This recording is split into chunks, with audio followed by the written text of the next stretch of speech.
All about the Little Small Red Hen.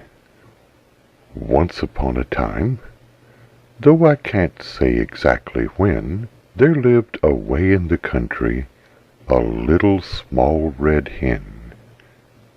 She wore a nice little apron and a little sunbonnet too, and she walked pickety-packety, as little hens always do. She had lived the whole of her little life in the same little house. It stood all by itself in a lonely spot just at the edge of a wood.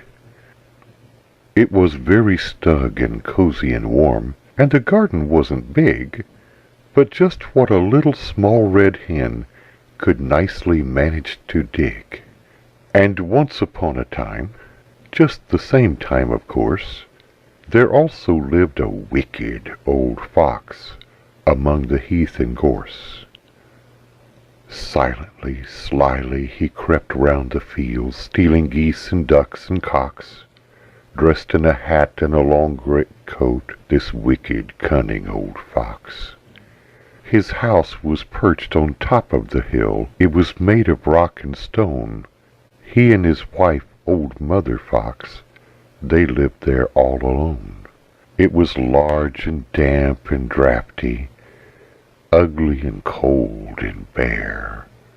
A tidy little small red hen would never be happy there. Now the wicked old fox had often tried over and over again to catch by some sly trick or other the little small red hen. But she was far too clever for him. She never let him find her, and whenever she left her little house, she would lock the door behind her. One morning, very early indeed, before the sun was hot, the wicked old fox said to Mother Fox, "Put on the big black pot.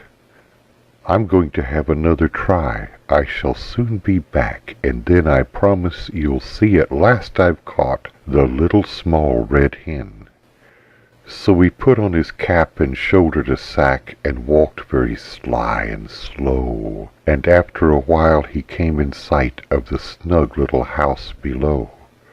And he laid the sack very softly down on the ground behind a tree, and then lay down to wait and watch, as quiet could be.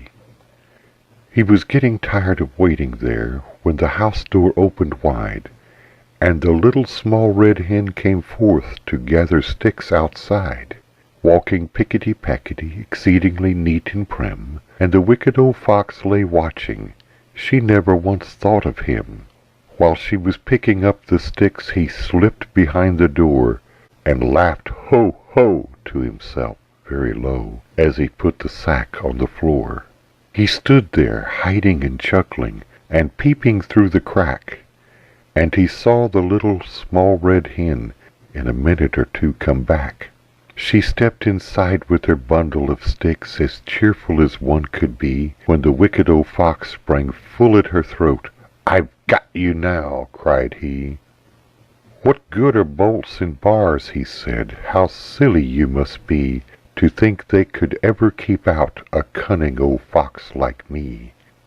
Of course the poor little small red hen was now in a terrible fright. She gave a scream and dropped her sticks. They tumbled left and right. But she just had time to fly on a beam that went across overhead, quite out of reach of the wicked old fox. "But I'll have you yet," he said.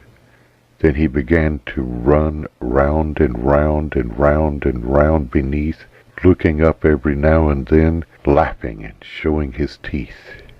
It made her dreadfully dizzy and faint. She gave a cluck and a lurch. She gave a flap and a flutter and flop, and fell right off her perch. Then wicked old fox threw open his sack, and in less than half a minute he had picked her up with a cry of joy and hastily stuffed her in it. He swung it over his shoulder, smiled, and started off for his den. "How nice you'll be for supper," said he, "my dear little small red hen."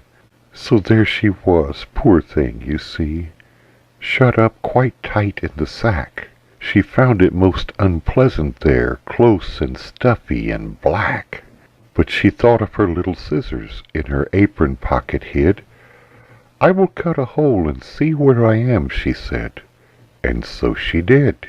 Now the sun was hot, and all the time it was getting hotter still, and the wicked old fox grew very tired as he climbed the heathy hill.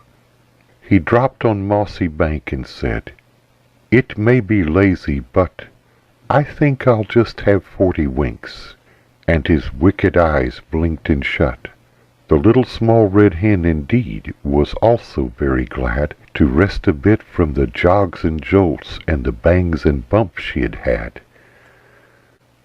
And she thought, if I cut a little hole, why not a big one too? And she cut a slit that was long enough to let her whole self through. Wasn't she pleased to be free again? She said, "I must run double quick, but before I go I'll manage to play the wicked old fox a trick." And she took a great big knobby stone as large as a lump of coal, and heaved and pushed and heaved till she got it through the hole. And then she scuttled panting home as fast as her legs would go, not walking pickety-peckety this time, oh dear no. She scuttered and fluttered down the hill and scampered through her door. "Thank goodness," she said, all out of breath, "I'm safe at home once more." But when the wicked old fox woke up, it was getting dark and late. He shouldered the sack and found it now a most remarkable weight. "Dear me," he said, "she weighs like a goose. I thought she'd be light as a wren. What a splendid supper we'll have tonight off the Little Small Red Hen." So heavily, wearily trudged he home, and kept shifting the sack about. And when at last he came to his door, there was old Mother Fox looking out. She said to him, "You look tired, my dear." And he answered, "Ah, she's caught," and puffed and licked his lips and said, "She's twice as fat as I thought." He asked, "My love, is the pot on to boil?" "It's boiling fast," she replied. He said, "Then take the lid off, my dear, and we'll pop her plump inside." So old Mother Fox took off the lid, hot and steaming and black, while the wicked old fox with hurry and haste untied the mouth of the sack, and splash went in the great big stone. It was a splash, my word. I don't suppose a splash so loud has ever before been heard. The bees and the birds and bunnies all, who had gone to bed for the night, for miles around woke up with a jump in a most tremendous fright.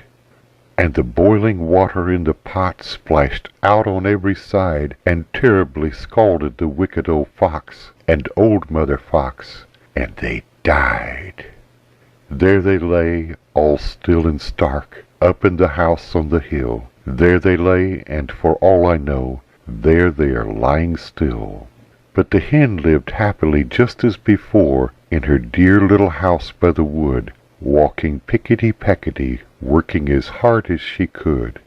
"I've had a great many troubles. I hope they won't happen again. Anything for a quiet life," said the Little Small Red Hen.